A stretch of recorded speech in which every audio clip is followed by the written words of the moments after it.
Jean-Louis Chameau, the president of Caltech. It is my pleasure to welcome all of you tonight for the Lee DuBridge Distinguished Lecture, which, by the way, is not really a lecture. No data slides, no PowerPoint presentations, no jargon. Rather, the format for the evening, and really for all of the DuBridge lectures, is a conversation between a distinguished lecturer and his or her interviewer of choice. Dr. DuBridge was the second president of Caltech, and he held the position for some 22 years. He was a very successful president that most university presidents would aspire to be. He was especially effective at communicating with everyone, students, faculty, trustees, large donors, small donors, the chairman of General Motors, and even the president of the country. I think his talent was linked to the fact that he enjoyed talking to people about science and technology, to talk about the value of basic research and how scientific solutions can help address society's problems, as well as the impact of science and technology on everyday life. He believed in getting a diverse group of people together to discuss those issues. Tonight's presentation is a good example of what he would have enjoyed seeing on the stage of Beckman Auditorium. Before I introduce our two guests, I would like to thank the person who made this event possible, Mr. Peter Kaufman.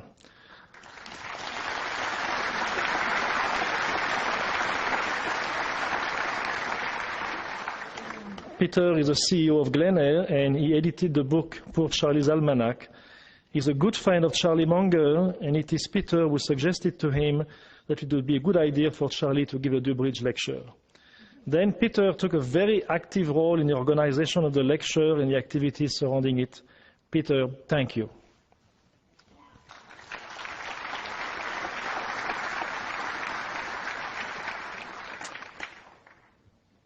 We are fortunate to have as a 2008 DuBridge lecturer what I would call a rock star of the financial world, Mr. Charlie Munger. For years, Charlie has been half of a financial partnership that is apparently a force which cannot be stopped in the world of investment. He and his good friend Warren Buffett have always made quite the team, but as you will find out, and many of you know, they also handle solo acts extremely well. Witnessing Charlie on stage at the annual shareholders meeting of Wesco Financial last year was for me a truly energizing and exciting experience, and one I would recommend to all of you. It's an event not to be missed. Charlie is like Warren Buffett, an Omaha boy, born and bred. He attended the University of Michigan, and yes, Caltech, because before serving in the US Air Force as a meteorologist. He then entered Harvard Law School, graduating in 1948 with a Juris Doctor magna cum laude. He went on to found the Los Angeles firm Munger, Turles & Olson in 1962, but left the law practice 3 years later to concentrate on managing investments, something that clearly he has done amazingly well ever since.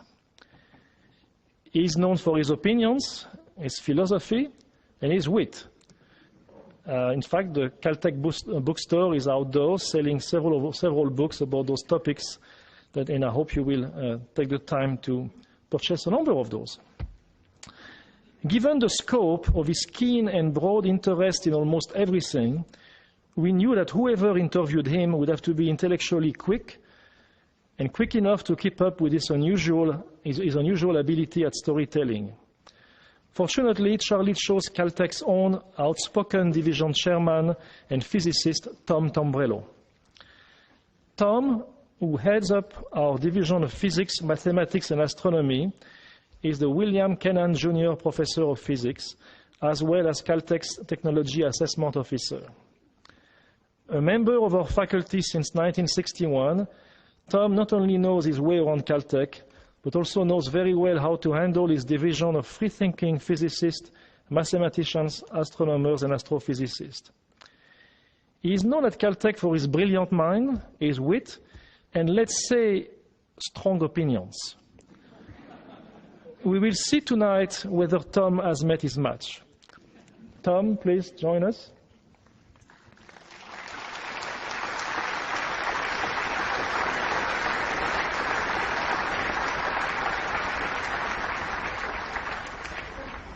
And now it is my great pleasure and honor to welcome our 2008 DuBridge Distinguished Lecturer, Mr. Charlie Munger.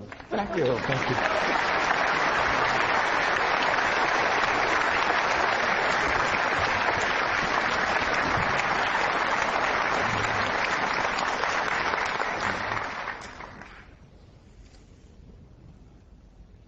Should I go first, Charlie? Sure.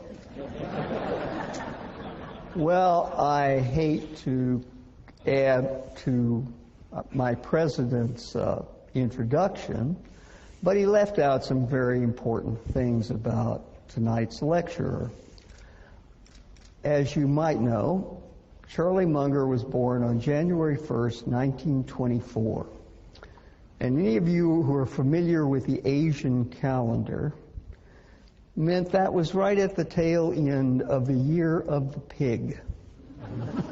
Now, it's well known that people born in the year of the pig are characterized by virility and fertility.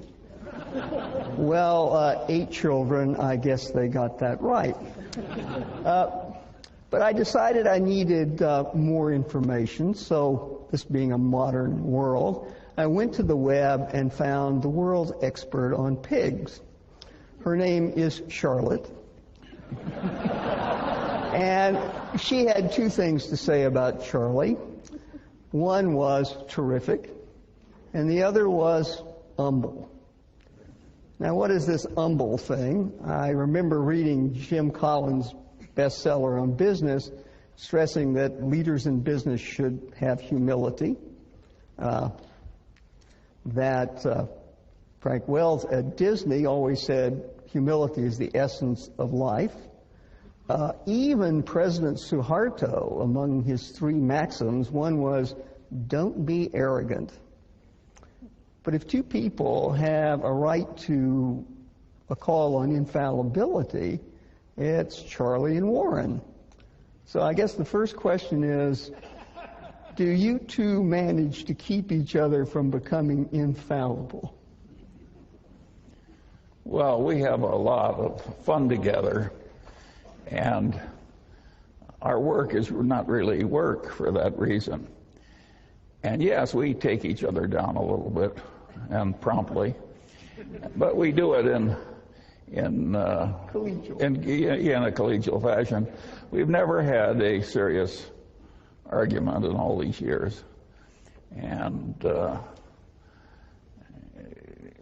course, it's like an old married couple. After a while, you know, one grunt and 2 twitches, and you've conveyed your whole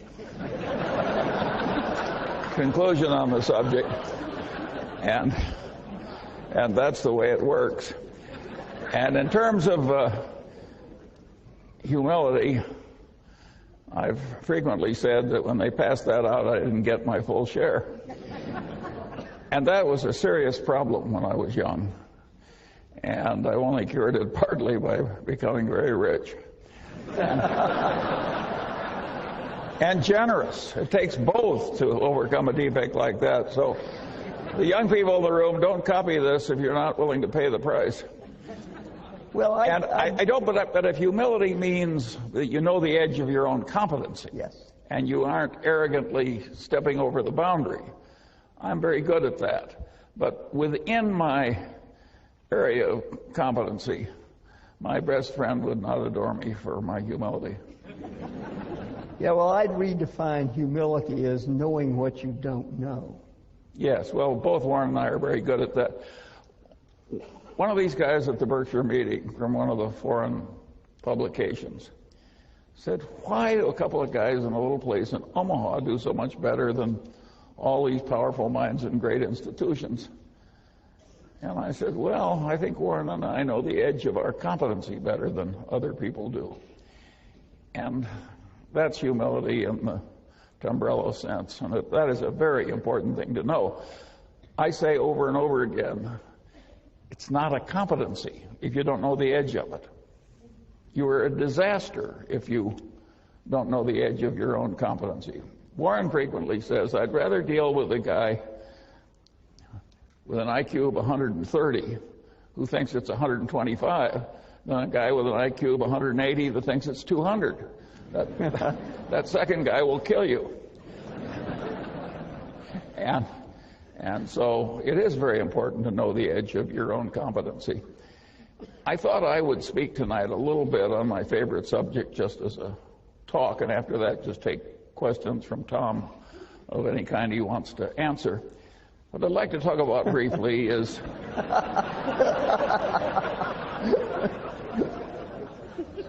You think I'm kidding?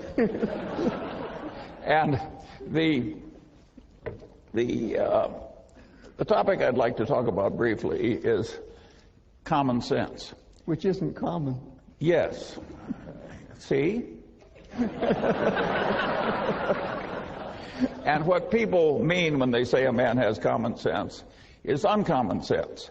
And usually they don't mean that the man has a narrow little activity he's good at, like knitting sweaters, and he sticks to that. What they mean is a man that can operate over a pretty broad range of human territory without making any big boners. And that is a very important thing to be good at, and the question is how you get it. I was very lucky in my own life because every place I looked, at the pinnacle, there was a guy that was better than I was. And one of my father's best friends was a great surgeon with a vast mechanical ability. And I knew what this man did with his mechanical abilities in inventing all these spreaders and things he used to do his operation, that I would never be as good as he was. And everywhere I looked, there was somebody like that. And there was all this folly out there, and I suddenly realized, if I just avoid all the folly, maybe I can get an advantage without having to be really good at anything. And I kept doing that all my life, and it worked so well that I enjoy sharing it with people like you. It really works to tackle much of life by inversion, where you just twist the thing around backwards and answer it that way.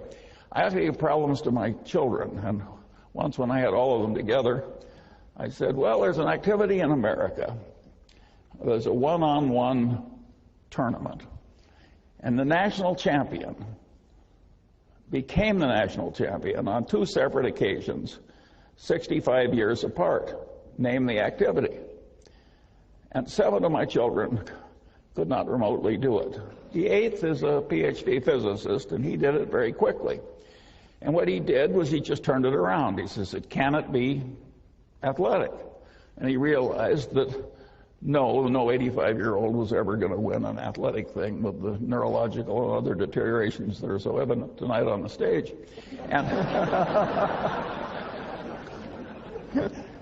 And so I said, well, could it be chess? He's a chess player.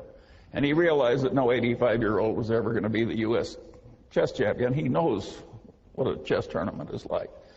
But that led him to checkers, a game that you could almost master with enough experience. And of course, that was the correct answer. It took him about 15 seconds. All kinds of problems like that look so difficult. If you turn them around, they are quickly solved. And so this process that I've gone through life doing of identifying folly and trying to avoid it has worked wonderfully for me. Another trick that I got very early was that I loved big ideas that had a lot of instructive power. And I liked them so well that I didn't mind when they were in somebody else's territory. I just went in and took the ideas. So I paid no attention to the territorial boundaries of academic disciplines. And I just grabbed all the big ideas that I could. And then I used them in daily activity to solve problems and amuse myself and do self-education and so forth. Well, that makes me a collector. I'm a collector of inanity. And I've cataloged the inanities on structures in my head. And it's been a wonderful thing to do. If you stop to think about it, how many unhappy collectors do you know? Whether they collect silver or mistresses or, you know, by and large, collectors are happy. And collecting inanities is just wonderful. If you collect stamps the way I once did, I soon had a U.S. stamp collection I couldn't afford to add a stamp to. Well, what fun is collecting when you can't afford the next stamp? When you're collecting inanities, there's never a shortage. And there's all this low-hanging fruit. We had one this morning from the governor of New York. That was pretty expensive fruit. Well, but...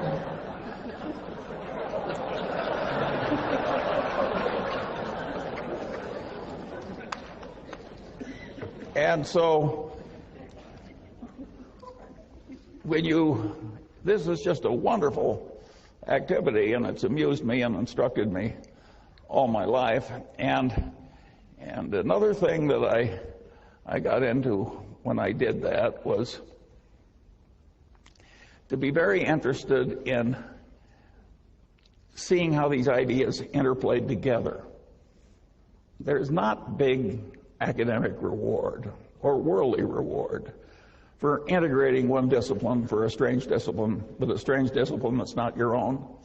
So if you do it in your head, you're in a territory without much competition.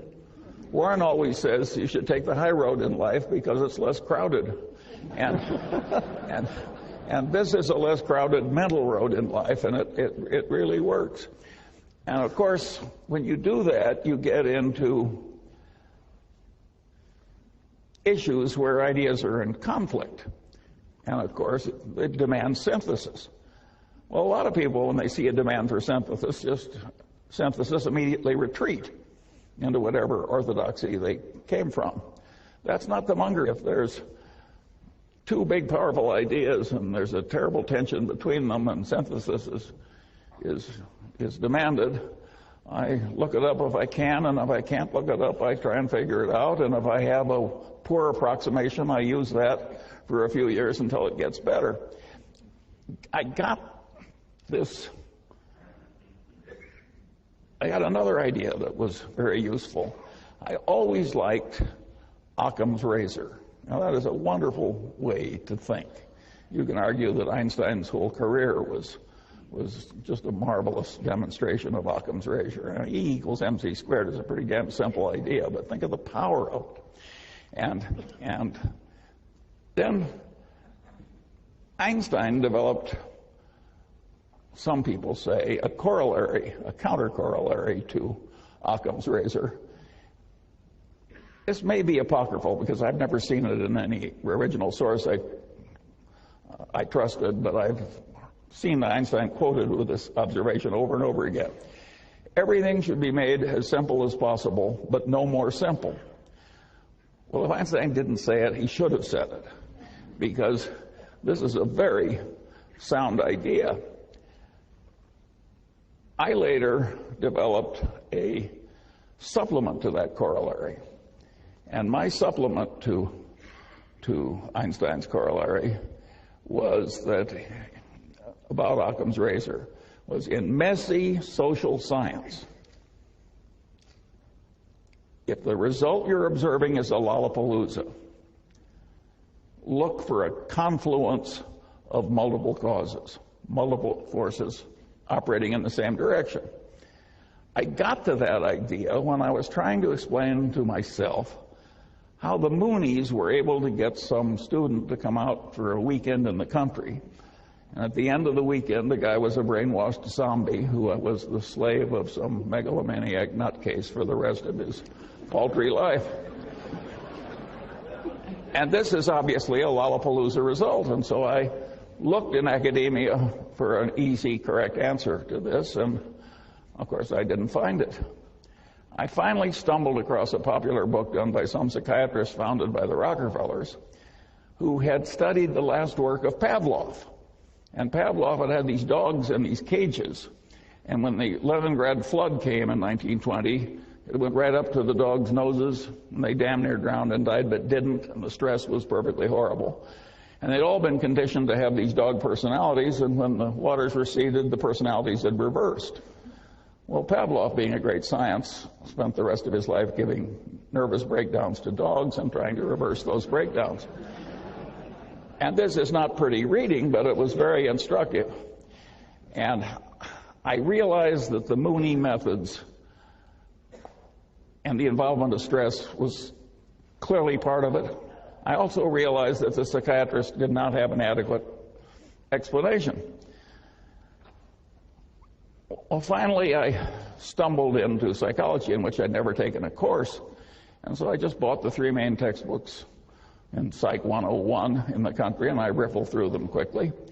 And, you know, I could pick up the 20 main ideas in social psychology very easily, and when I used them as a routine system, I could see that the Moonies were using about 6 of these things in combination with the Pavlovian stress. And just as the dogs' brains snapped in the Leningrad flood, the Moonies have a term in their conversion method causing the target to snap. Same damn idea. Anyway, I found that very interesting.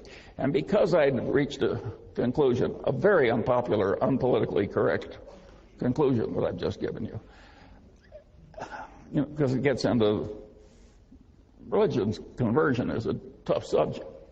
But at any rate, it satisfied me, and so I expanded it into this corollary of looking for a confluence of causes when you see a Lollapalooza result in social science. And that has been enormously helpful to me, because I find that a lot of social scientists have a weird mania where they twist everything into whatever little concept they started with. Again, it's that old saying, to a man with a hammer, every problem looks pretty much like a nail. And I have worked hard to avoid that problem. And of course, if you grab the big ideas in all the disciplines, by definition, you're a man with multiple tools.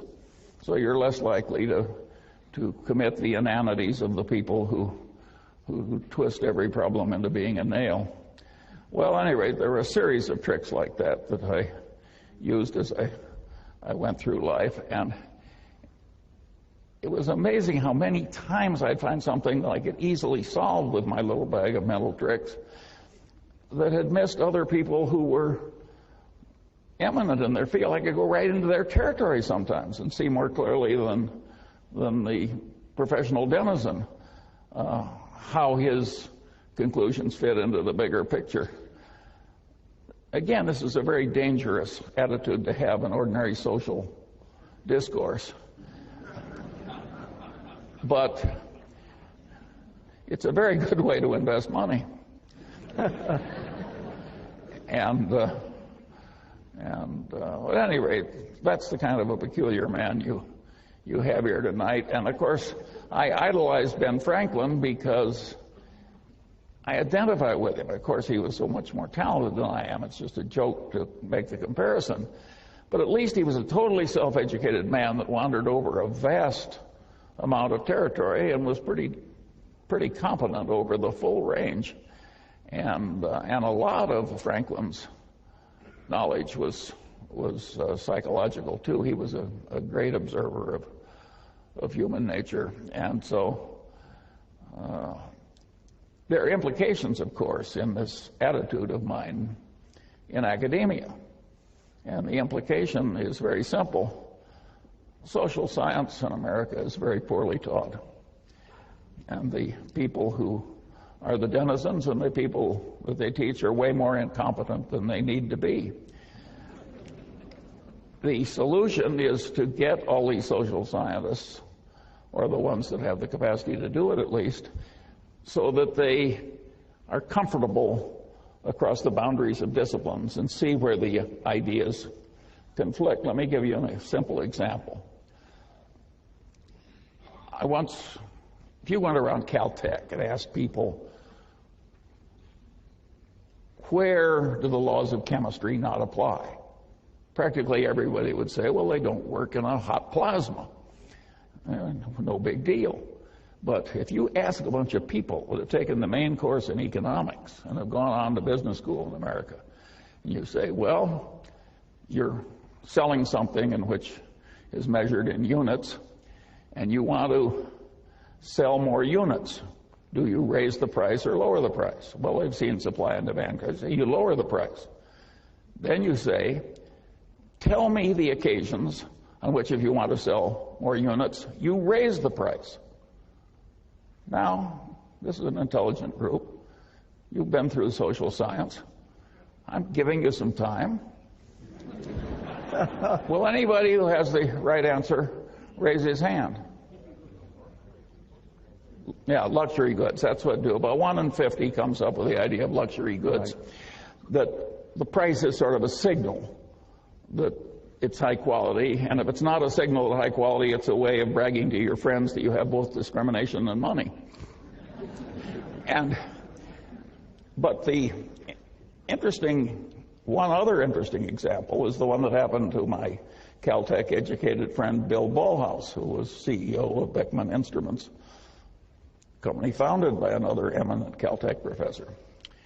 And Ballhaus had in his business collection a company that made some complex gizmo that they sold for a lower price than the other two gizmos in the market, and yet it was much better, and it had lousy figures.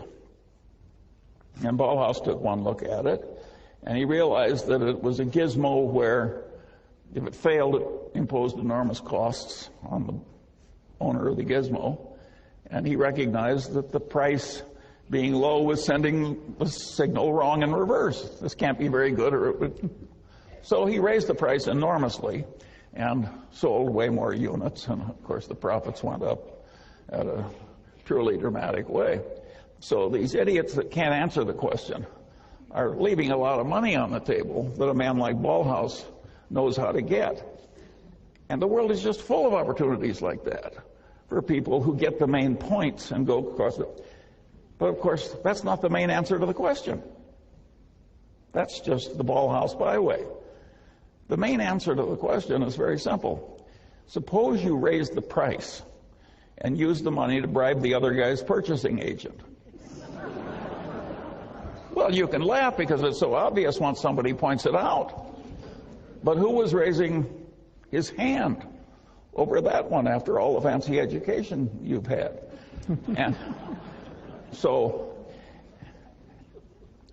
And the kissing cousin of that direct bribery of the other guy's purchasing agent, that's the way title insurance is sold in America, that's the way load mutual funds are sold in America, that's the way a certain amount of defense contracting has been done or attempted to be done. It's a huge, important part of capitalistic life, that business of raising the price and using the money to enhance sales. And of course, there are legitimate ways to do it too, like legitimate information through advertising or otherwise. But there's a lot of illegitimate use of increased price to increase sales, and that's a big part of the capitalist condition. And if you don't have a brain that automatically has these things pop into it, you haven't really assimilated social science correctly. What good does it do to be able to pass a test parroting back to the professor what he told you? Well, that'll get you an academic label, but it won't get you the many millions of dollars Ballhaus made by raising the price, and it won't get you really fabulous investment results in life if it takes some imagination. If you don't see how all these things work and how they interplay. And of course, the way to get that competency, like any other competency, is to adopt the necessary elements and practice using it over a considerable period of time and a considerable area of complexity. And now, get to a really interesting question. Can we fix the social sciences so they aren't such total horses' asses? And the answer is yes. Is it likely to happen? The answer is no. It will happen eventually because, well, here I'm going to lose my humility prize. I had a guy in the Harvard Law Review ahead of me. He said to me once in the course of an argument, he said, "Charlie, think about it for a while and you'll agree with me because you're smart and I'm right." Great Yeah. Well, the liberal arts are going to come to the Munger system in due course because they're smart and I'm right. It can be done better, but it can't be done better with a crazy reward system that allows people to be as silly as they are in many departments. I always liked the story of P.J. O'Rourke, who said, you know, he says, the last communist dictator of Albania was a pure communist. And he finally threw out the Russian embassy because they'd lost the pure faith. And then he kicked out the Chinese communists because they'd lost the pure faith. And he said, finally, he was only comfortable with two places in the world. One was the communist dictator of North Korea, and the other was the English department at Yale.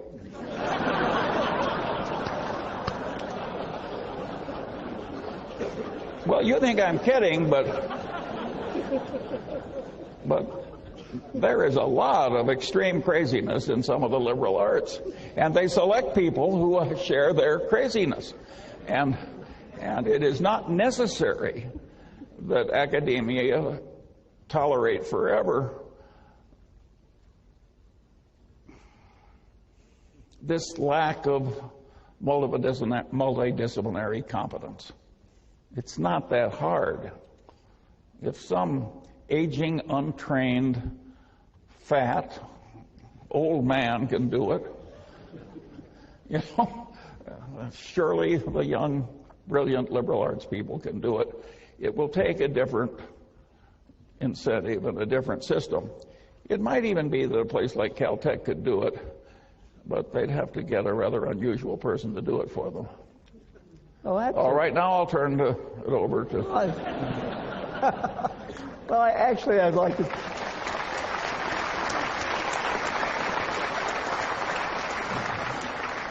I'd like to comment on your last thing, because there's this old story, which is a reincarnation story, which if you are a very moral economist and you die, you get to come back as a physicist.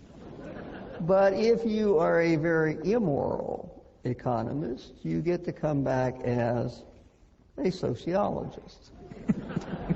And the story actually has some truth to it, because we're talking about the degree of linearity.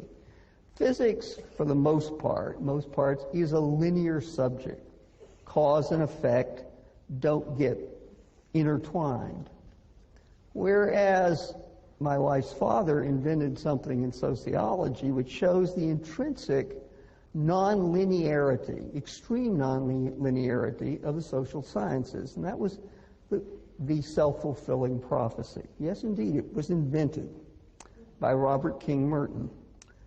And what it says, basically, is if Charlie were to say something about the state of the economy tonight, by God, by tomorrow morning, the reporters who are here would have it in the newspapers, and something might actually happen to the economy. Whereas if I said something about the economy, in fact, exactly the same thing as Charlie, everybody would say, ho-hum, what does he know? And so that shows the powerful non-linearity of that exists in the social sciences. In other words, the problem partly is they're extremely complex, and the fact we haven't come to grips with them means we haven't dealt with that non-linearity appropriately. Comment? I think you can do it without the fancy math. Better than they're doing it now. We agree completely. Now, I want to cite the example of another great Caltech man. When I was at Caltech, right across the court was Thomas Hunt Morgan, And I always thought the faint odor that I smelled was his damn fruit flies. And later, I started paying the research expenses of an ecologist, Garrett Hardin, whom I really liked. And he had trained here at Caltech under Thomas Hunt Morgan. And he told me something about Morgan that really fascinated me. He said that in that day when they didn't have computers and when the main calculating device was the Frieden calculator, everybody in Caltech had endless Frieden calculators except Morgan. And he pretty well banned the Frieden calculator from the biology department. And when they said, "Why are you doing this?" he said, I'm like a gold miner in 1849, and I can walk along the banks of the river, and I can use organized common sense and pick up these enormous nuggets of pure gold. And as long as I can do that, I'm going to use my scant resources to pick up all this gold, and I'm not going to revert to any placer mining, sifting the statistics for faint traces of something. And I love that because that's what I've done with my life. I just picked up the obvious things that were on the riverbank with organized common sense, and I'm glad to quit claiming placer mining to people who like a lot of boring gravel sifting. So I think that a lot of the people who are trying to fix the social sciences will make it worse by going into these very involved computations because they get into math very soon that they can't handle. And they're walking right by great boulders of gold on their way to this non-productive math. This is not an intelligent way to go at the problem. Yeah, well, that's something you've talked about earlier, this attempt at false precision. Terrible. Warren and I always say, we cite Keynes. Better to be roughly right than precisely wrong.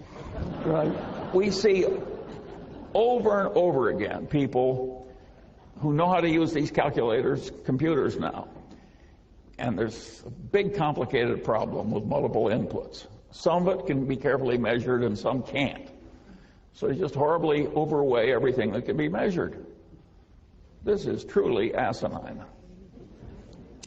But you're in the insurance business, so I'm going to be a professor and tell a story about derivatives. 20 years ago, I decided my wife and I decided to build a house on a tropical island. And yet, they had hurricanes. And, being a Caltech professor, that's a risk I didn't want. So I constructed a financial instrument, which was build a house and buy an insurance policy. Hurricane did come, damaged the house severely, and now, more out of blind, dumb luck than skill, I cashed the check from the insurance company about 2 weeks before the insurance company went belly up, because the insurance company had only insured houses on this island. And therefore, I hadn't constructed a hedge at all. No, of course not. I had constructed a common mode failure. And so the real question in society right now, whether we talk about bundle mortgages or any of the other fancy hedge funds, is whether the risks are really independent and you can determine them, or whether somehow there's these common mode failures that take down both systems at once. These same people who are trying to ruin the social sciences by taking it into this extreme, hopeless complexity of math that won't work are alive and well on Wall Street and creating securities, etc. And they've done the same thing there. They have created things so complicated that nobody can understand them. And therefore, they take shortcuts. They don't try. They rely on the rating agencies. There are grown men who looked at a bunch of collateralized debt obligations, all of which was rated AAA by rating agencies, and they all yielded 60 basis points more than normal AAA pieces of paper. Well, anybody with a grain of sense would see danger flags flying. I mean, the hurricane concept would come quickly to your mind. But what these people saw was a marvelous opportunity to get a lot of money for themselves by lying and cheating. They bought all these AAAs, they leveraged 4 or 5 times over, and then they told their investors they were getting alpha. They weren't getting alpha. They were taking a hurricane risk and telling the people they deserved extra pay because they were delivering alpha. Well, they were delivering extra profits as long as there was no hurricane, no financial heavy wind. This is a deeply immoral way to create financial instruments. It's a deeply immoral way to run an investment operation. And of course, it's attracted more and more people from eminent places like MIT. People go into this derivative trading, because it's hard to rise in Standard Oil, inventing better oil refineries. It takes time, and there's competition, and so on. And besides, when you're all done, nobody's ever going to hand you $180 million. And so these people do go into this activity, and they create this hopeless mess of super complexity. Then they get trading systems, which their accountants bless, and they punch these buttons, and if they've agreed to buy something 8 years in the future from A for $100 million and sell it 8 years in the future to B for $105 million, they punch the button and both obligations disappear, and it shows a $5 million profit receivable from the second guy. Well, just because you can punch a button on a computer and show a $5 million profit doesn't mean you have a $5 million profit. What you have is a disastrous closing risk. If the market goes horribly against you, is the guy who's lost heavily the $100 million bet is going to be like the hurricane insurer on my friend's island? And the answer is yes. In many cases, he's going to be like the hurricane insurer on the island. We're just seeing that stuff unfold. And you can't watch it unfold without feeling the way I feel about a lot of the liberal arts professors. The people who did this are despicable. The accountants that bless the accounting have despicably failed in their own profession. If I make loans for many years, nice little 75% mortgage loans on decent houses to hardworking plumbers, and I have a wonderful low bad debt risk, and then I suddenly decide I want to report a lot of extra income, so I have somebody recruit a bunch of bums from Skid Row and, charlatans who are just out of the penitentiary, and I have them agree to pay these very high interest rates on 100% loans and so forth. And I say to my accountants, accrue all this interest these people have agreed to pay me as income. They haven't agreed to pay it to me yet, but in due course it's due.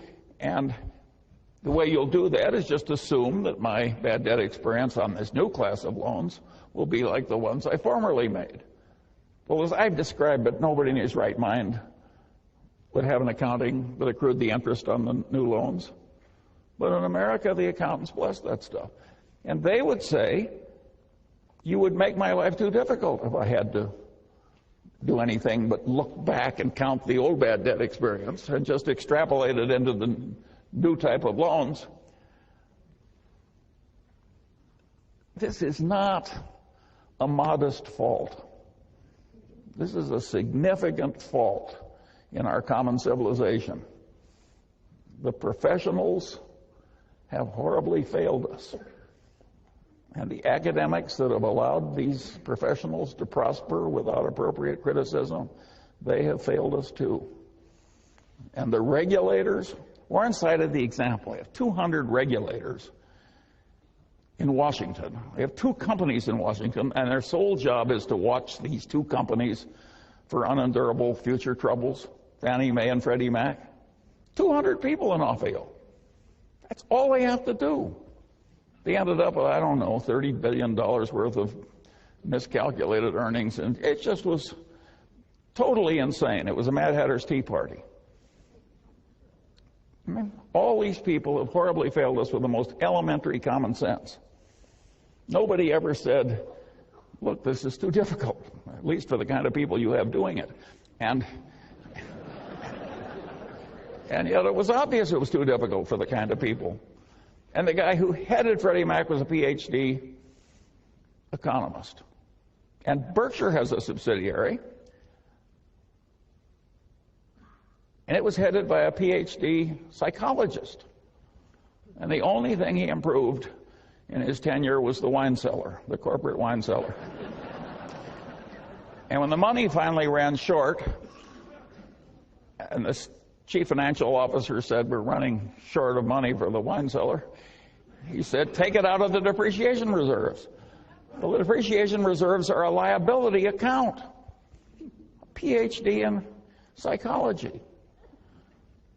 I mean, I don't invent these stories. One of the if you're a collector of inanities, you can top anybody always with a true story. Well, the problem we academics have is we almost always solve problems we think we can solve, as opposed to problems that are real problems. I'll give you a quote that you may not know, and that's from Fisher Black, of Black-Scholes. He was a professor at Tufts, and he decided late in his career to take a very nice job at Goldman Sachs. And then he said something very wise that I think you'll like, which was, he said, market efficiency looked a lot different from the banks of the Charles than it did from the banks of the Hudson. There was another Nobel Prize winner at Stanford, and he looked at the investment success of Berkshire Hathaway, and he said, it's luck. He said, it's, you know, if enough monkeys are flipping coins, some guy will win 2 or 3 times in a row. And there's a name for this in academia, it's sigmas. So we were a 1 sigma event, and then we were a 2 sigma event, and then we were a 3 sigma. We get to 3 sigmas. This is really unlikely. Yes.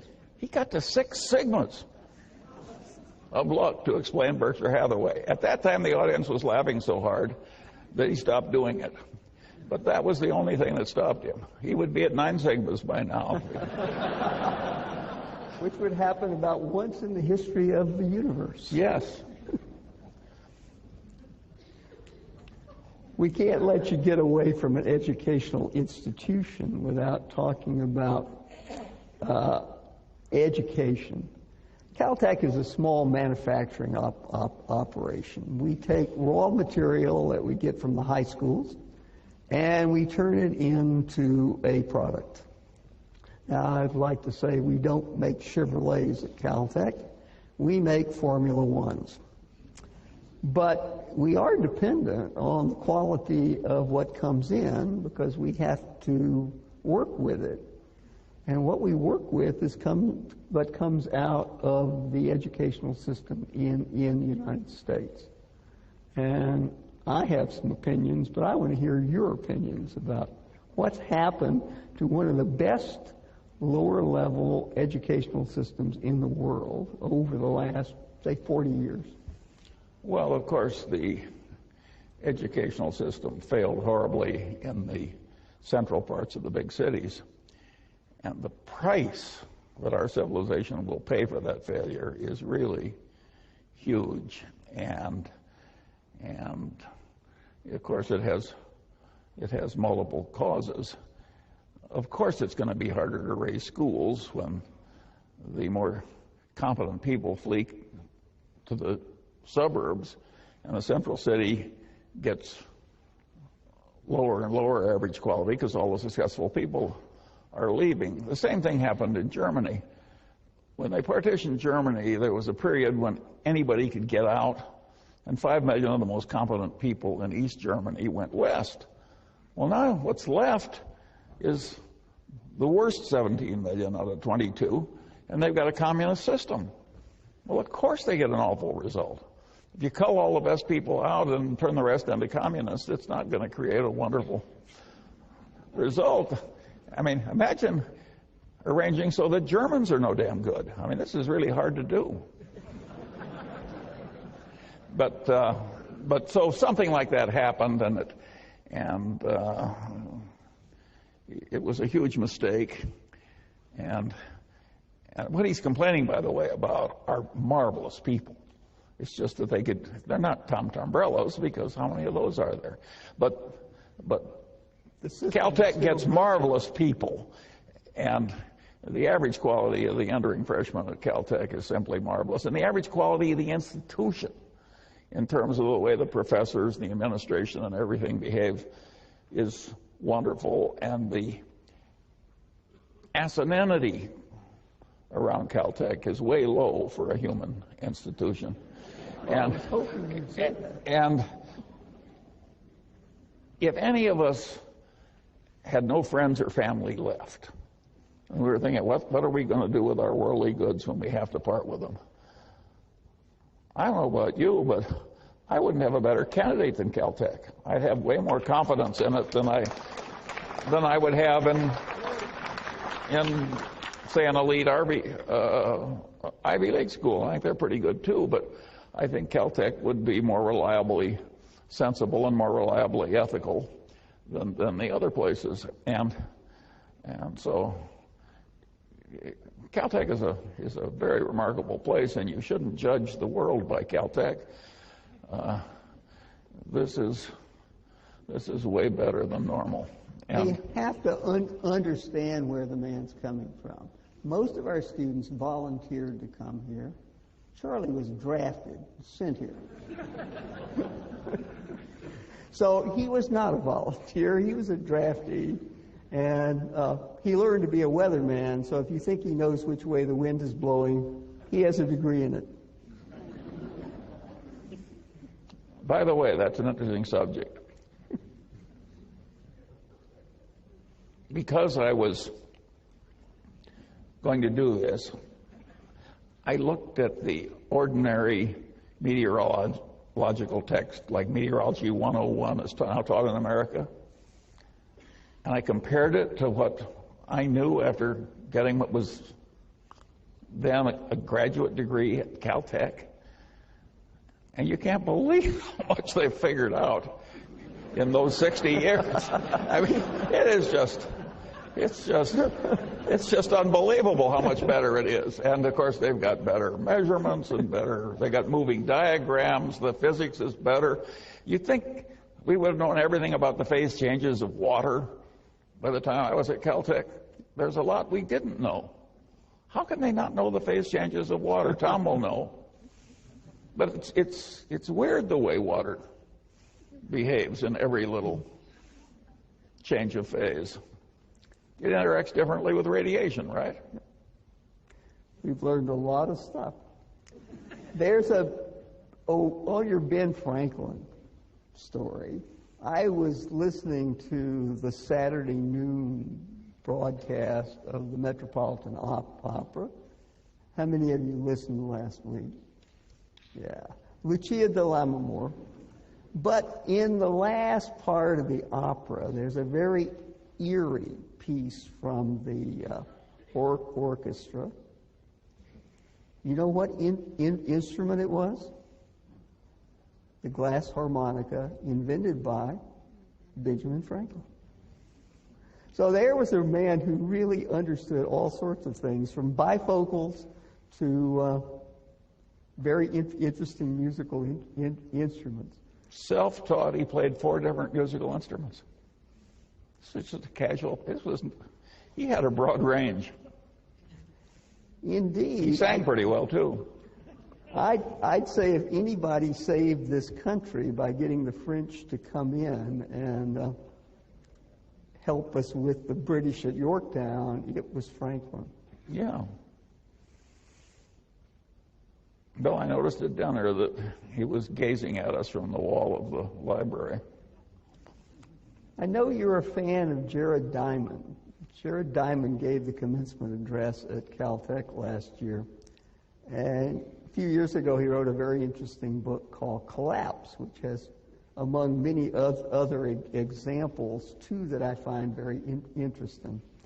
One is, of course, the collapse of the Vikings colony in Greenland as the weather got cold again. The Eskimos who'd come in from the north, of course, didn't notice it. They were eating seafood. The Vikings were eating sheep and cattle, and when those disappeared with the colder weather, they starved to death. The other was Easter Island, where they got into a mad race to create some artificial economy of building the great stone heads.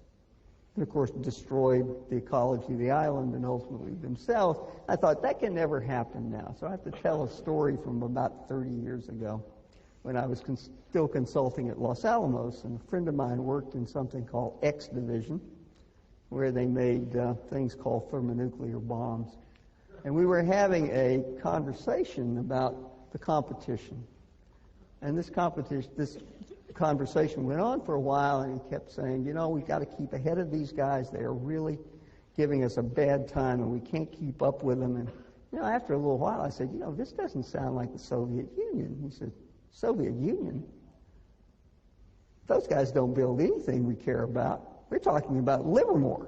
And so there we were in a mad race, using up the country's treasure in a wild attempt to keep up with ourselves, building the equivalent of stone heads. So are we doing anything like that you see in our society, Charlie? Are we building stone heads or competing with ourselves when the real competition is doing something else? Well, sure, but you go into the really fundamental tensions of multidisciplinarity. Every biologist thinks a little like Paul Ehrlich. You know, they think, my God, you know, carrying capacity of the land, you excel at, tragedy's coming. And every economist thinks we've had compound interest at 3 or 4% for 300 years, and who's to say we can't do it for 500 years more? And they just each live in their little world, and nobody thinks that these ideas, in the end, have to synthesize in the real world. And, of course, from neither side are they very good at this synthesis. Every ecologist underestimates the power of the ideas of the economists, and every economist tends to believe that any troubles from carrying capacity are almost non-existent. I once heard an economist say that the supply of coal was infinite. And I said, how did it become infinite? And he said, well, not quite infinite.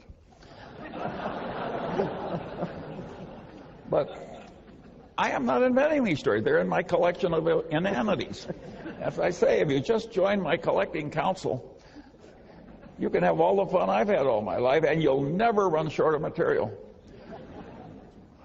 No, I think Jared Diamond is, to me, very interesting. I think Guns, Germs, and Steels was one of the great books written. But the main point was wrong.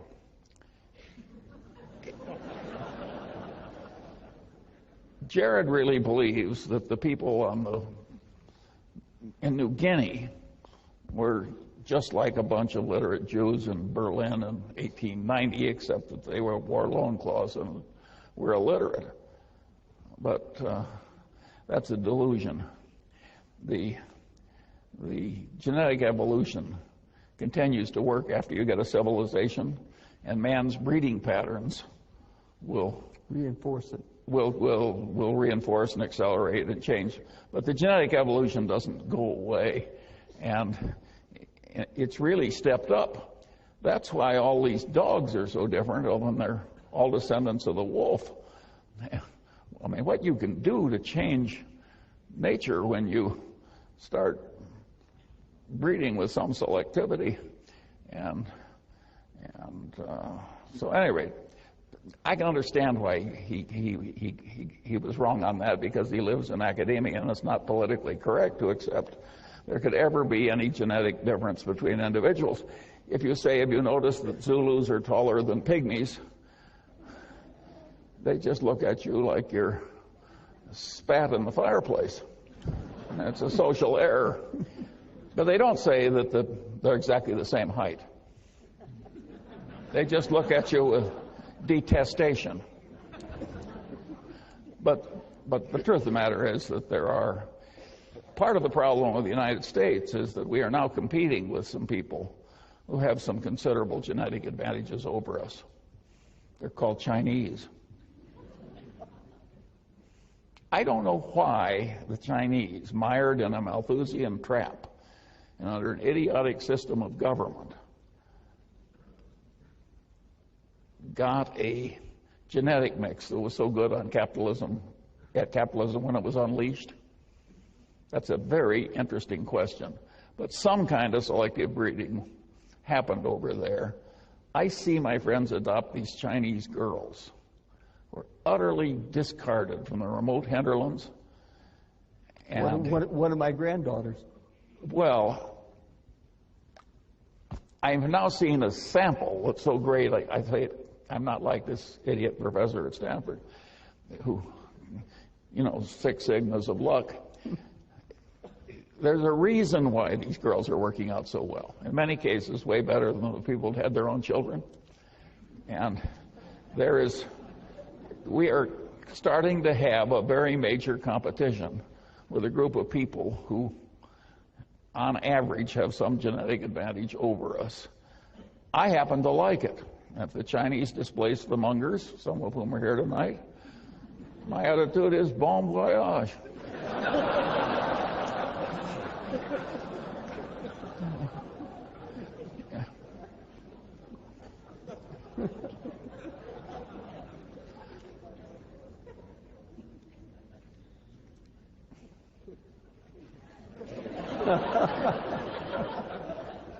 But it happens over and over in this country. When my grandfather came at the end of the 19th century, 13 years old with a 9-year-old brother by themselves, illiterate, impoverished. I'm sure the people in the U.S. despaired that these Sicilians were coming into the country and it was going to be the downfall of the place. Of course, maybe it was. But they did survive, and they did bring their parents and their younger siblings over. And so each generation seems to have absolute despair at the people coming in, but they save us. I call this the vampire economy, that the U.S. lives on the fresh blood of immigrants. And each group gets replaced by another group. Yeah. But I think we could safely take in a whole lot of Sicilians, and we'd get about the standard number of Tombrellos. But if we try that with the Chinese, we'll get way above a standard number. Of course. You got it. The Sicilian blood is run thin. We need to be replaced by something better. No, I don't say it isn't a tough blood. I just say that I don't think we'd get more physicists out of Sicily than we. Which reminds me of one of my favorite true stories. When Shockley was at his craziest, he tried to recruit all these Nobel laureates to donate their sperm so that the next generation could have the advantage of all this selective breeding. And he came to, I think it was Muller, a famous Nobel laureate, and Muller said to him, well, he says, you're barking up the wrong tree. He says, what my sperm has given America is 2 guitar players. He says, if you want to have Nobel laureates, you better look among the immigrant illiterate tailors. On that,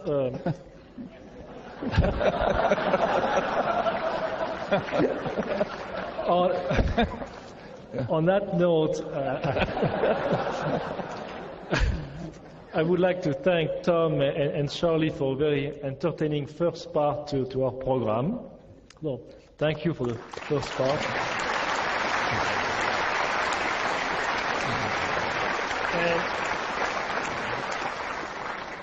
And now we would like to allow some time for some of you to ask questions.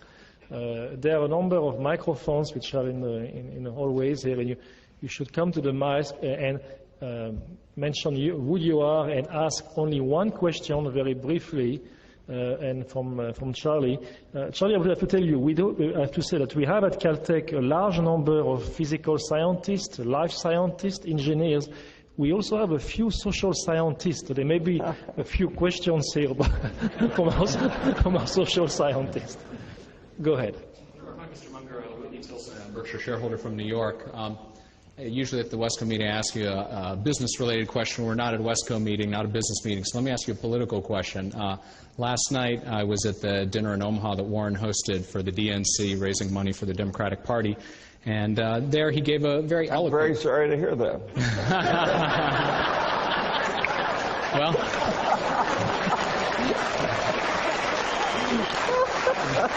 I'm going to ask you to elaborate on that, actually, because he gave told a story about how he was the son of a far right-wing Republican congressman, grew up, hearing about godless communists, et cetera, and so at some point in his youth sort of sat down and very calmly and rationally, in the way he described it, much like investing, I think,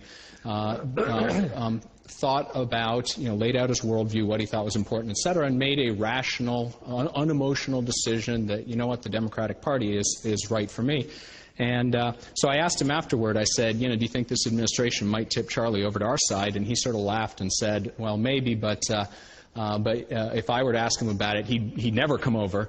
So I figured I'd ask you about it, and I'm not going to be so rude as to ask you who you're voting for, or might Hillary or Barack be able to count on your vote this November, but rather to a bigger question about how did two such like-minded people, who in your early comments have never really disagreed on anything, can communicate so well and finish each other's sentences and so forth, end up in two political parties that can't seem to agree on anything. And sort of more broadly, if you could maybe tell us your similar story to what Warren did. Did you become a Republican because you sat down calmly and unemotionally and thought about the issues, or was it something like most people? I think it's one question, okay? One question and one.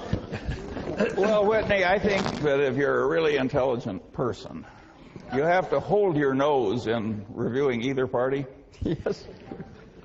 And just exactly which one gives you the most offense can vary between intelligent people. And Warren and I get along so well because he's not a normal Democrat and I'm not a normal Republican.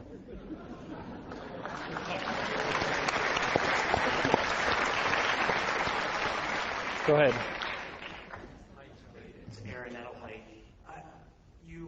I've read a couple of things of speeches, and you recommend books occasionally. I'm wondering if there are, you've mentioned that it's important to study across many disciplines. Are there a couple of books, 3 or 4 on your mind, that you'd recommend, ones that you've recently read, or ones that would help in what you've talked about? I'm going to duck that here because I've got a crowd of cult members at the Berkshire Hathaway meeting coming, and that's where I'll do that one. Okay. Next. Okay, I have a gentleman that written in a very specific question. I trust that you're not shall I say, a skeptic on the issue of climate change and global warming and the impact of human activity on raising the temperature of the Earth. Specifically, what do you feel is the responsibility of corporations, if any, to deal with that issue within investments you hold, as opposed to maybe making charitable contributions to deal with this? Specifically, for example, Pacific Corp is owned by Berkshire Hathaway. It is proposing several coal-burning power plants in the Southwest. And also there's a question of dams on the Klamath River in northwestern California. Do you believe that Pacific Corp has a social responsibility to address this issue of global warming, or do you believe it's better off if the corporations maximize their income and then set up foundations to remediate social problems? Yeah. Well, I'm not going to speak for Pacific Corp, which has its own executives that are more expert in these areas, and it's their responsibility under the Berkshire system, which involves delegation just short of abdication. And but on global warming, I can give you an easy answer. Do I think there's some global warming caused by increased concentration of carbon dioxide? Yes. Do I think it's nearly as big a problem as Al Gore thinks it is? No. And I think some of the solutions that are proposed by these true believers that are so excited about global warming have created some of the biggest asininities of all. And the worst of the asininities that makes me grieve for my fellow citizens is trying to turn corn into motor fuel. This is one of the world's stupidest ideas. And it involves partly something you would agree with.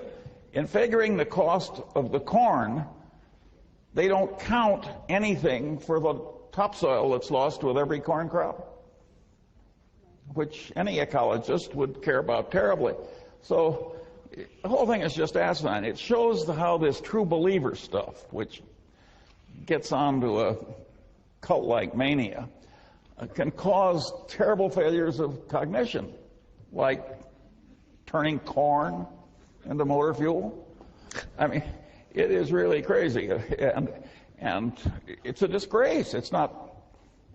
It's really awful, and so we want to beware getting too influenced by these people who obsess on this one issue.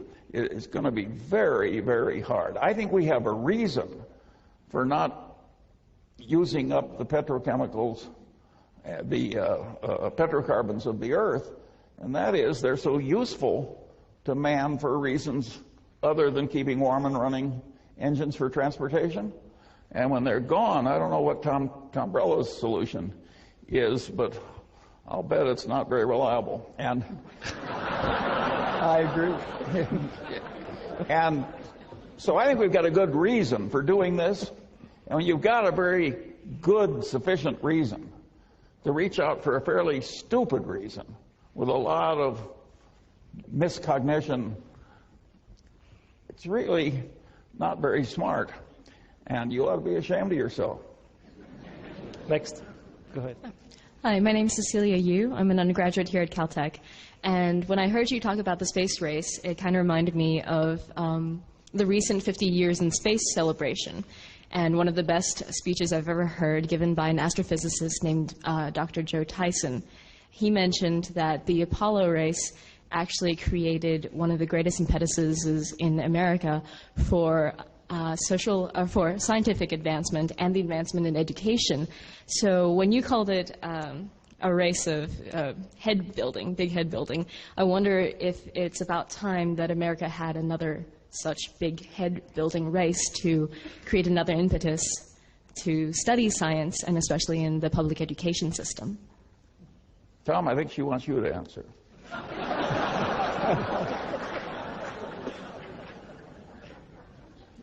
Well, I'll be happy to, but I'm probably even more opinionated than Charlie. Be hard. I think the great adventure of our time has been to explore the reaches of the solar system with robots. That the robots can go there, they're not affected by radiation, they're not affected, and they last forever. Voyager was launched before you were born, and it's still out there exploring the edge of the solar system. There are lots of places that our machines can go and tell us what the adventure is, and we don't have to send men to do it. Frankly, I think It's a bit like building those stone heads on Easter Island. You can see why I asked for Tom Tombrello to be here. It diffuses the natural antagonism.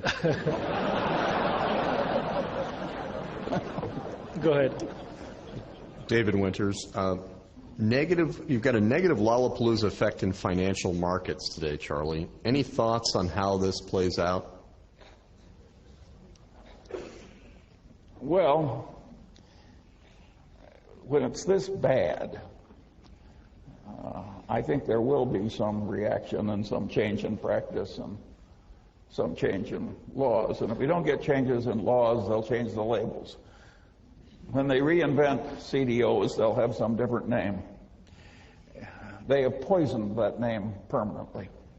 And, but I think the lessons are just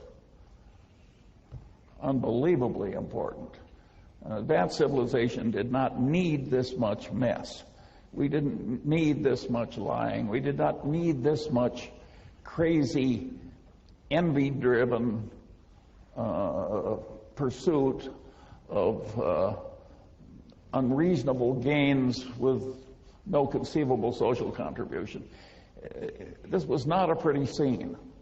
And yet it was something like the South Sea Bubble. As long as it was going on, nobody wanted anybody to criticize the party. No, so I think there will be changes.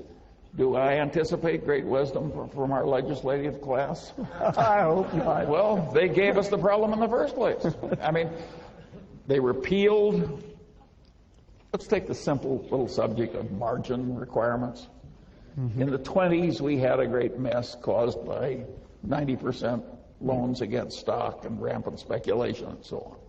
So they passed tough rules giving the Federal Reserve the right to control margins, which they did for a long time. And the banks had to apply it. There was none of this crazy credit when I was young. If you wanted to buy securities frequently, you had to put up 50%, sometimes 75%, sometimes 100% of the price of the security. Fade in, fade out. The class that was going to make money out of running derivative exchanges and all kinds of things, option exchanges, wanted the equivalent of a new gambling parlor where they could be the croupier. And so they talked up a lot of free market economic ideas and said, after all, liquid markets, capitalism, we have to, and they created derivative markets which totally obsoleted the margin requirements that had been part of the American regulatory scene.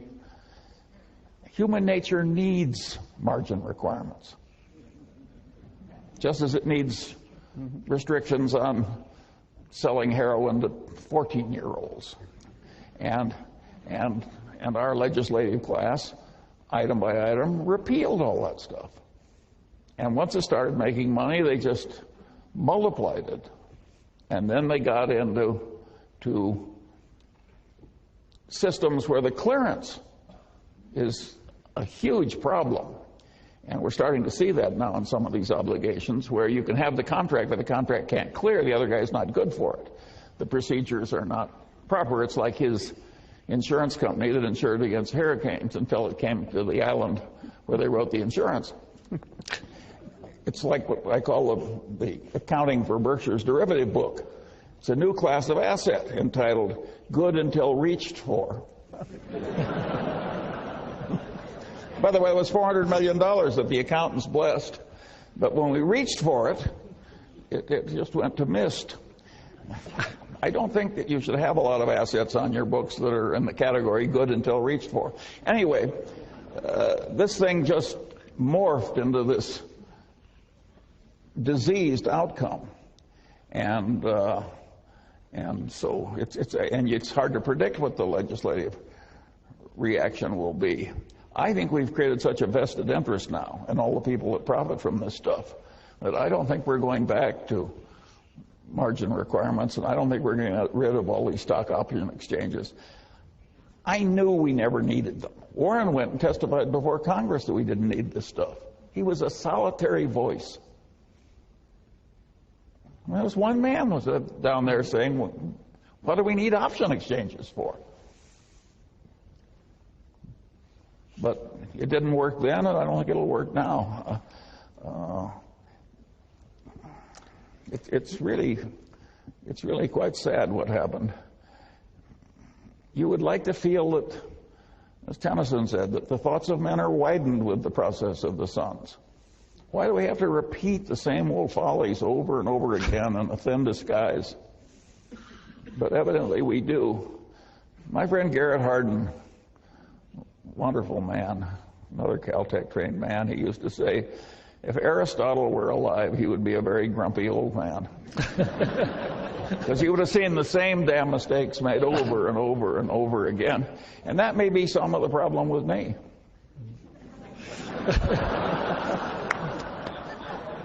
Next question. It happens quicker. You don't even have to die to get in this condition.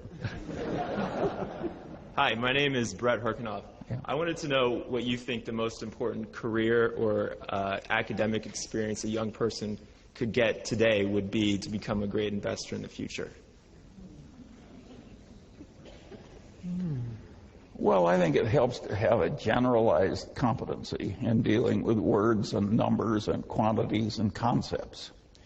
And of course, it helps to practice with that competency. And then, if you collect follies the way I do and stay away from the follies, when you're as old as I am, you'll be a rich old man. Okay. Next one. Good evening, Mr. Munger, Professor Tombrello. And by the way, I'd rather be you.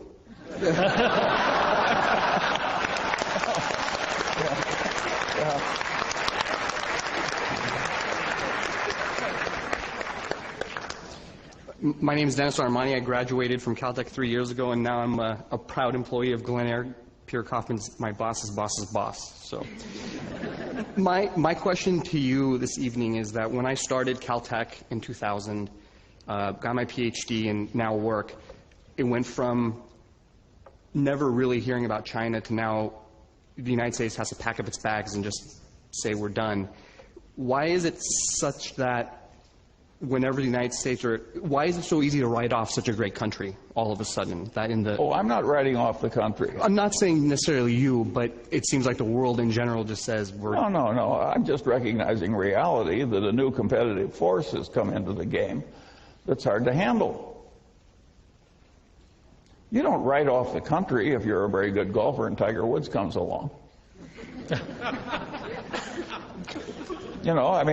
This is a very talented collection of people, and if they keep going, the competition is going to be very tough. Berkshire goes out of its way not to compete with these people head on.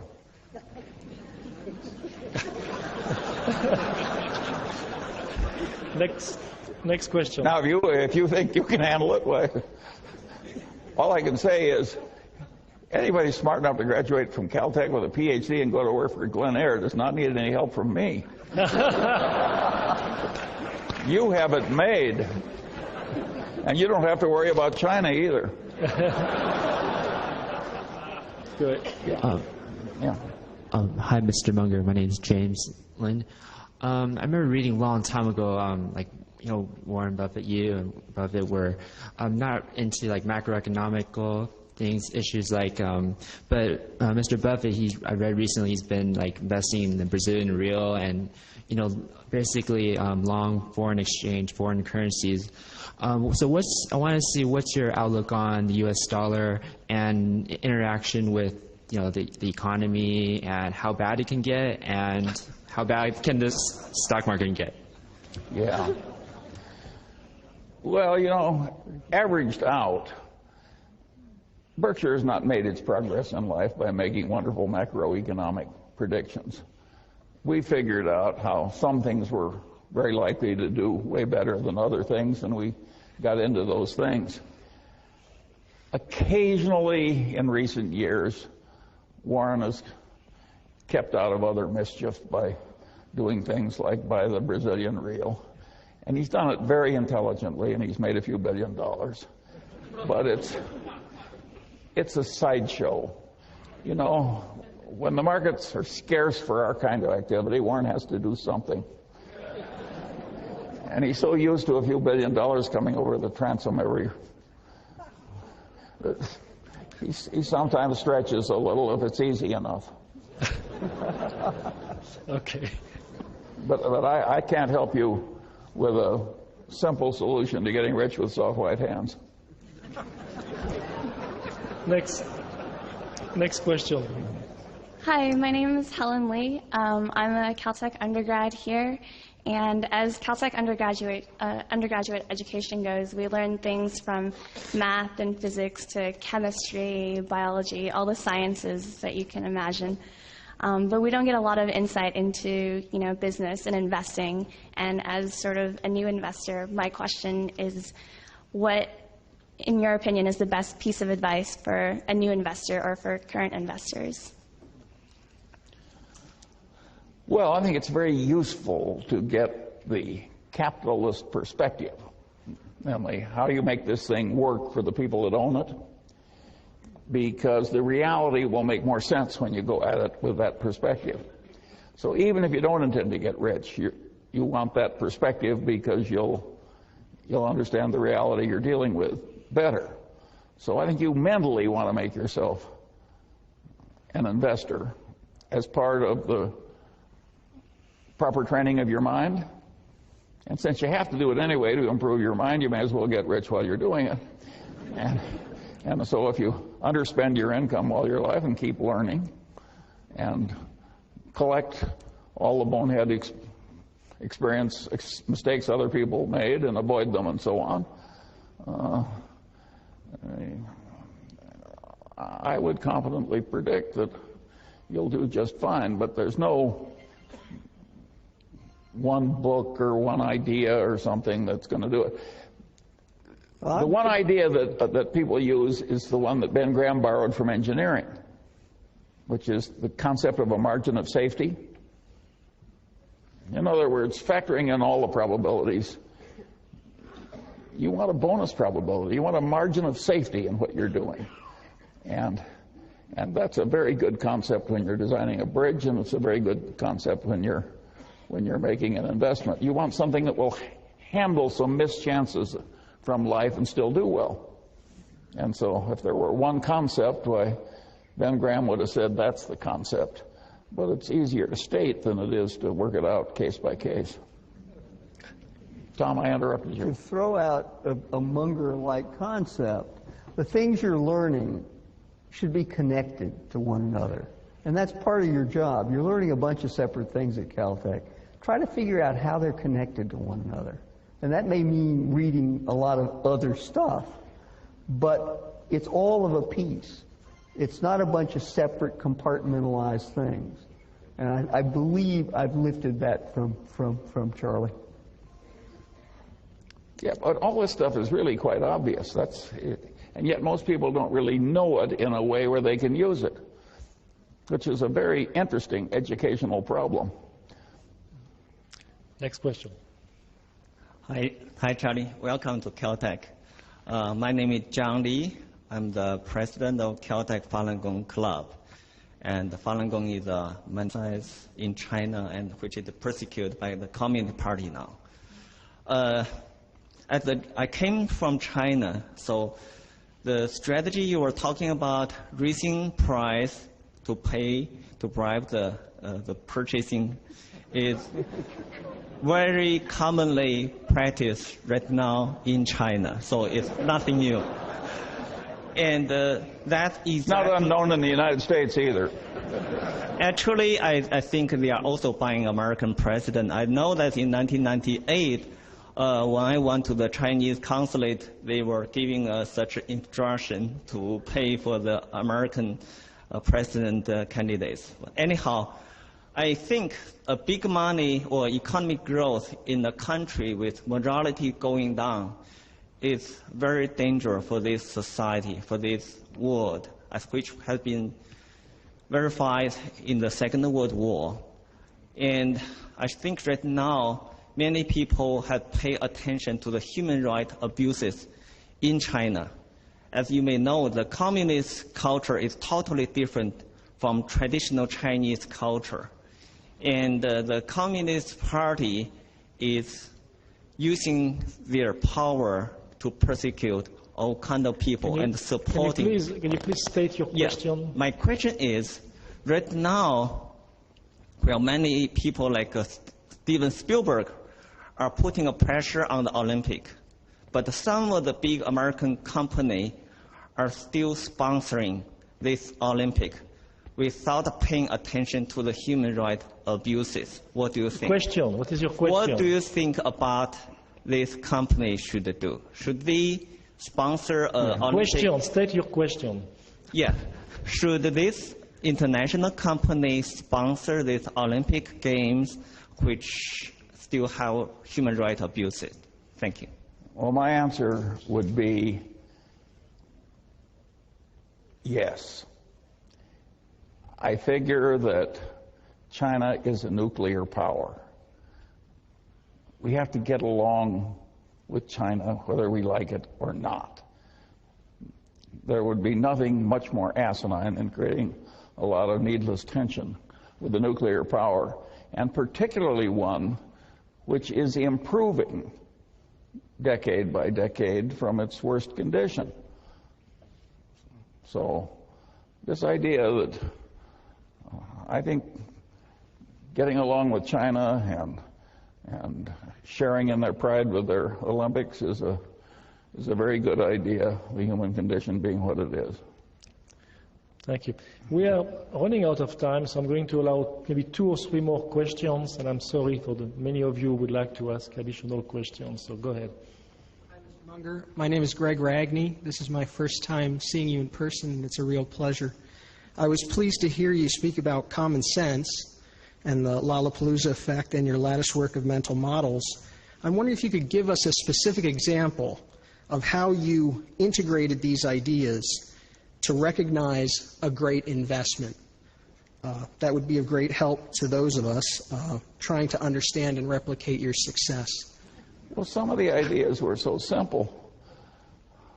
We noticed that in city after city, the monopoly newspaper made more money every year.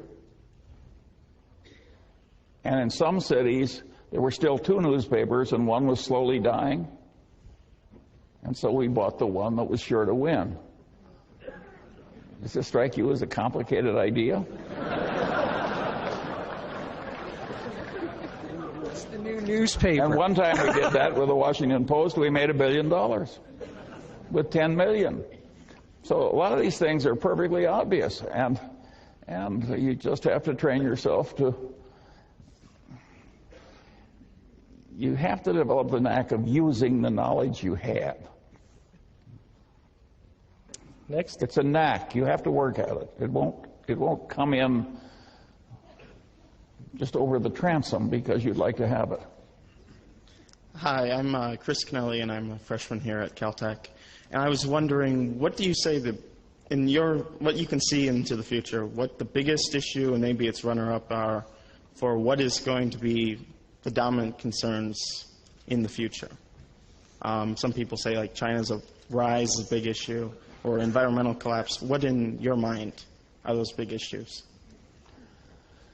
Well, the issues that could do us in, of course, there's a big nuclear war, the successful mass use of pathogens.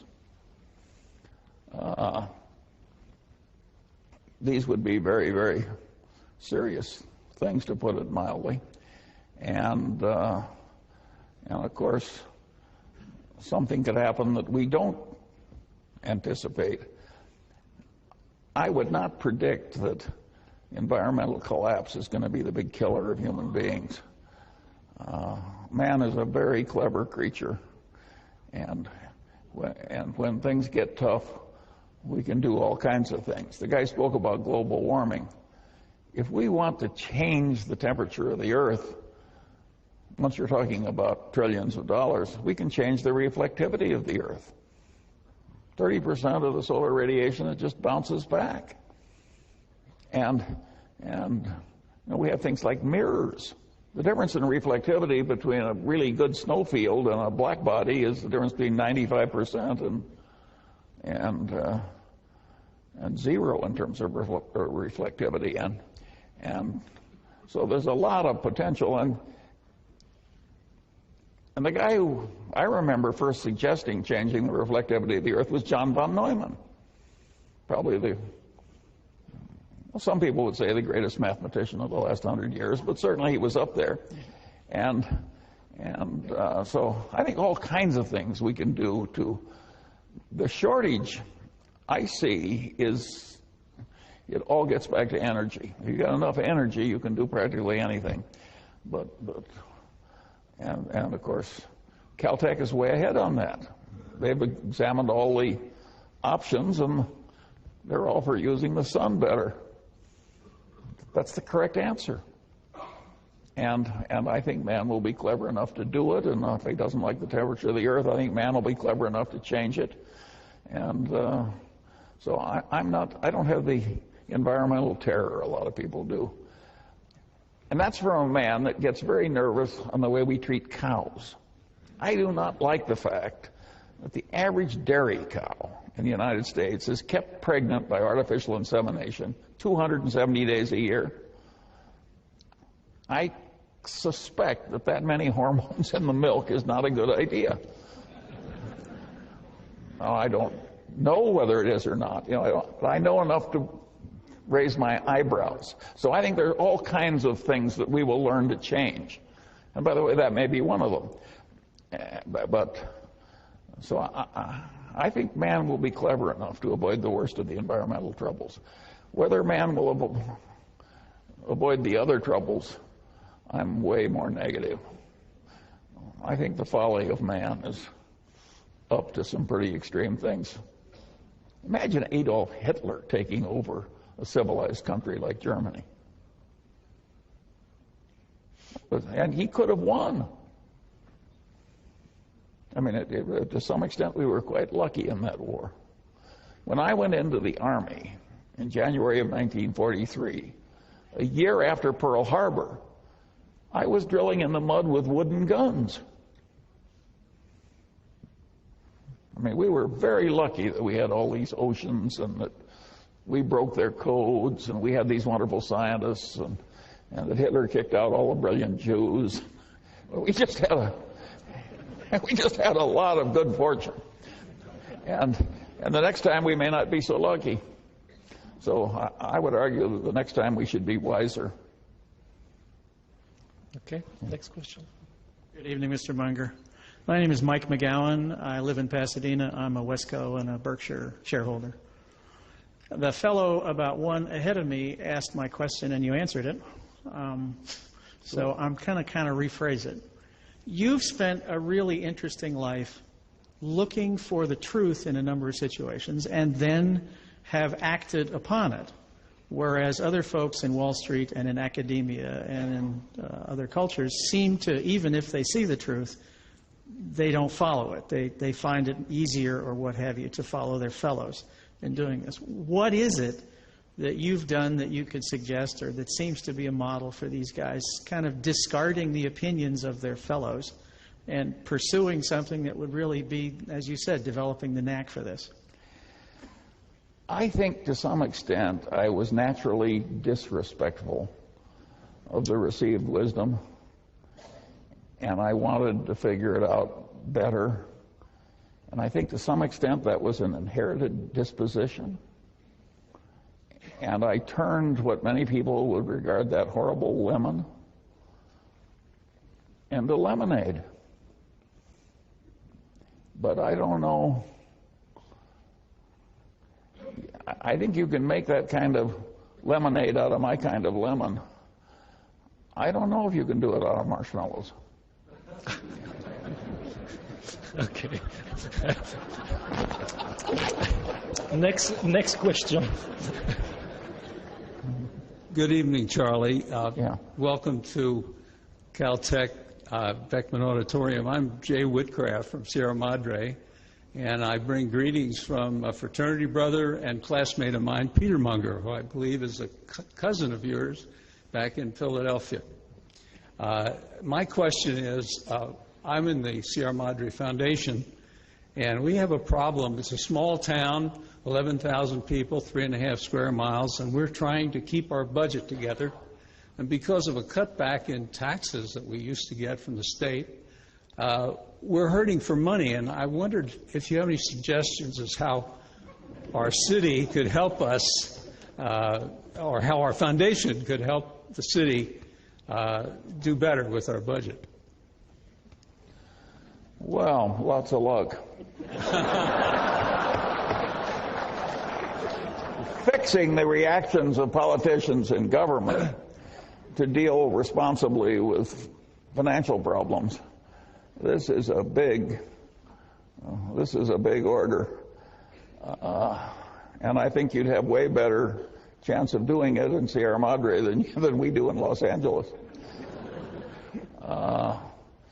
It's almost in the nature of things that the politicians will make all kinds of promises and do all kinds of things to please the voters and sort of put off the obligations until tomorrow. And so they're constantly building up a great load of future obligations. And they're constantly posturing for votes as distinguished from really trying to get the right answers. And of course this causes problems. And it's no fun to suddenly have to chop activities out of your accustomed lifestyle. And I solved the problem for myself in my own way, and I'm afraid I'm going to have to leave you with the problems of Sierra Madre. Final question. You upheld Benjamin Franklin repeatedly for his ability to master many disciplines, and you spoke a lot about the humanities and social sciences and Wall Street. I'm exactly half your age, and just in my lifetime, I've noticed a big shift in the incentive structures and everything from university admission to youth sports as well as the workplace in rewarding specialization. Do you think that, is there any alternative way that you can think of to reward multidisciplinary success as opposed to the very high degrees of specialization that seem to be what gain people status and financial reward? Well, of course, we should have high degrees of specialization. And if you get a nice little cancer in some ghastly place, you will not want a guy that really understands Proust. You know,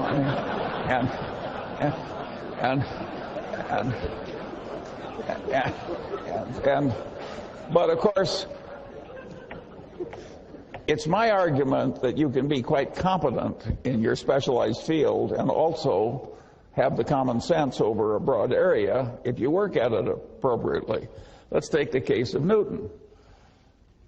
More than half of the powerful creative period in Newton's life was totally wasted on alchemy and theology.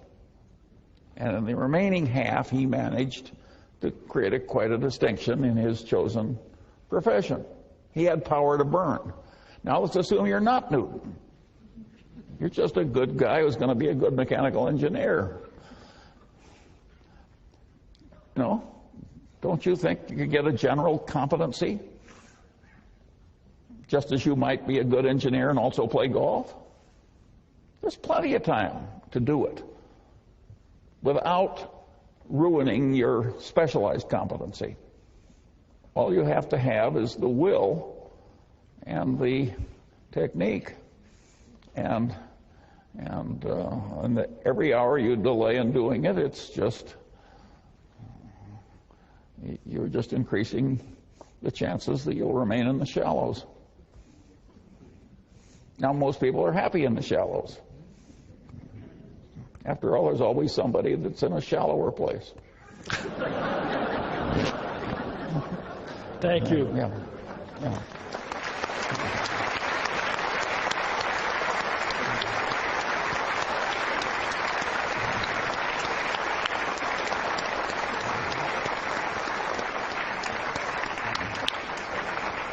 I would like to thank all of you for joining us this evening. I believe it was an exciting discussion, and I enjoyed it very much myself. I'm sure you did.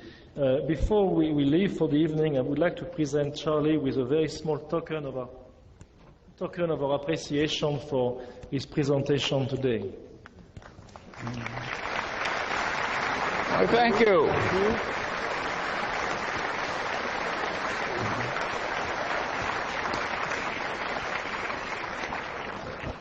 And as you leave the auditorium, you will be offered the possibility of not purchasing, but of taking one of those DVDs, thanks to the generosity of Peter Kaufman. And it is an interesting DVD. It's a 2-hour show on science. There are very few of those. It was made by a number of PBS affiliates. It's being shown all over the country on PBS stations. And what is even more exciting, it's 2 hours on science, and it is entirely done at Caltech and JPL. And I really encourage you to get one of those. I think we have enough for, let's say, one per family or one per small group. Please make sure you get one before you leave. And join me again in thanking Charlie Munger and Tom Tombrello for the delightful evening.